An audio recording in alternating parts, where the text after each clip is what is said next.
사람들은 죽기 직전에야 깨닫습니다. 우리가 후회하는 건 살지 못한 삶이지 죽음이 아닙니다. 죽음 앞에서 사람들은 모두 솔직해집니다. 그때야 비로소 우리가 어떻게 살아야 하는지, 무엇을 놓치고 살았는지 선명하게 드러납니다. 오늘 우리는 죽음이 던지는 질문을 마주합니다. 너 지금 잘 살고 있니? 아름다운 죽음은 우연히 찾아오는 것이 아닙니다. 매일의 선택이 모여 마지막을 아름답게 만듭니다. 지금부터 아름다운 죽음을 준비하는 10가지 습관 함께 걸어가 보겠습니다. 감사 노트 쓰기. 첫 번째 습관은 감사 노트 쓰기입니다. 많은 임종자들이 공통적으로 말합니다. 내가 참 많은 걸 받으며 살았더라. 우리는 살아가는 동안 너무 많은 것들을 당연하게 여깁니다. 아침 햇살, 가족의 웃음, 친구의 안부, 따뜻한 밥 한 끼. 하지만 인생의 끝자락에서는 이 작은 순간들이 얼마나 큰 선물이었는지 깨닫게 됩니다. 그래서 제안합니다. 매일 밤 단 한 줄만 적어보세요. 오늘 나에게 고마웠던 한 가지. 그 한 줄이 쌓여 당신의 삶을 밝히는 등불이 될 것입니다. 감사는 죽음을 준비하는 동시에 삶을 가장 아름답게 채우는 힘입니다. 가족사진 정리하기. 두 번째 습관은 가족사진 정리하기입니다. 임종을 지켜본 의료진들은 말합니다. 가족사진 좀 보여주세요. 이 말이 마지막에 가장 많이 나온다고요. 우리는 결국 관계의 존재입니다. 핸드폰 속 수천 장의 사진 중 정말 간직하고 싶은 사진 50장을 골라보세요. 그리고 가족에게 말해보세요. 이 사진들이 내 인생의 보물이야.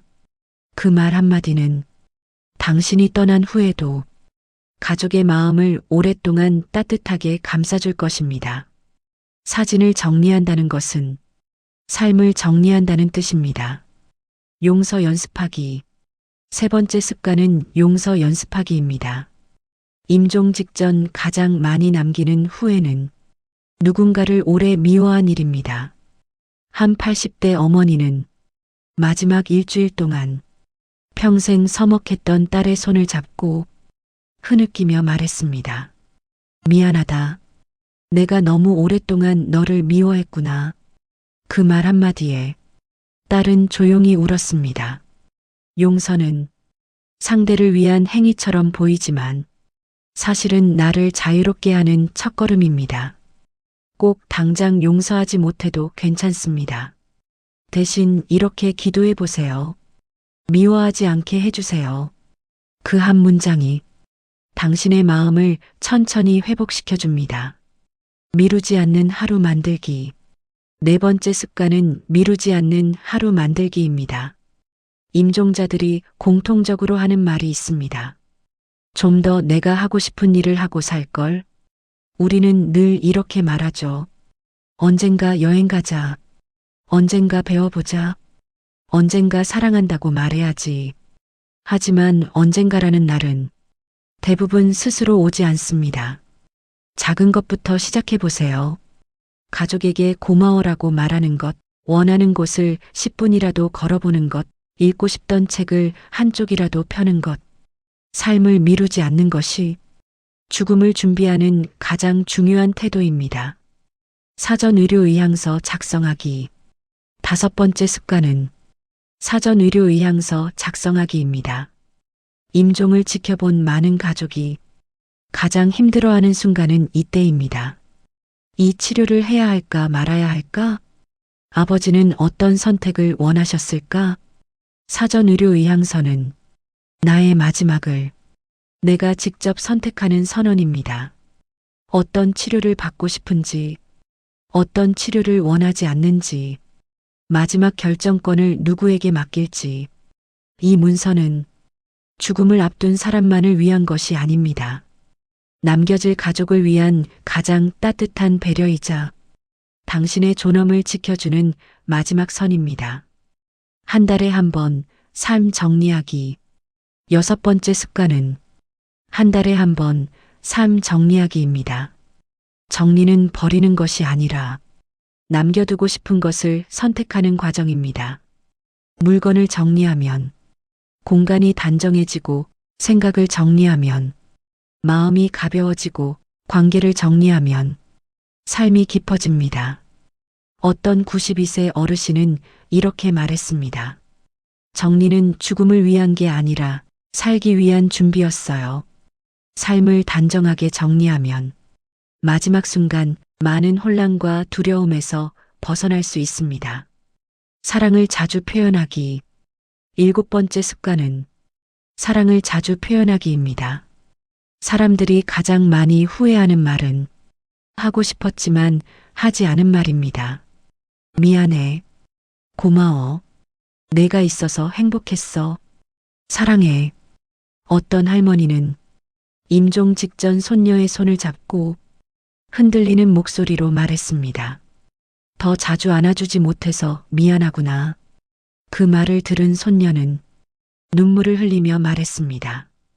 할머니, 저는 항상 사랑받았어요. 사랑은 마음속에만 두면 완성되지 않습니다. 말해야 비로소 완성됩니다. 오늘 하루 사랑한다고 말해보세요. 당신도 상대도 치유될 것입니다. 삶의 목적을 다시 세우기. 8번째 습관은 삶의 목적을 다시 세우기입니다. 죽음을 생각하면 우리는 삶을 더 깊게 바라보게 됩니다. 나는 무엇을 위해 살고 있는가? 나는 어떤 흔적을 남기고 싶은가? 내가 진짜 소중하게 여기는 것은 무엇인가? 어떤 분은 삶을 떠나기 전 나의 목적은 사랑을 배우는 것이었다고 고백했습니다. 목적이 분명한 삶은 마지막 순간이 두렵지 않습니다. 완성처럼 느껴집니다.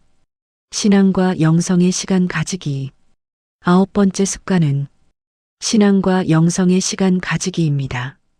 죽음을 앞둔 많은 사람들은 마지막 순간 이렇게 말했습니다. 기도가 큰 힘이 됐어요.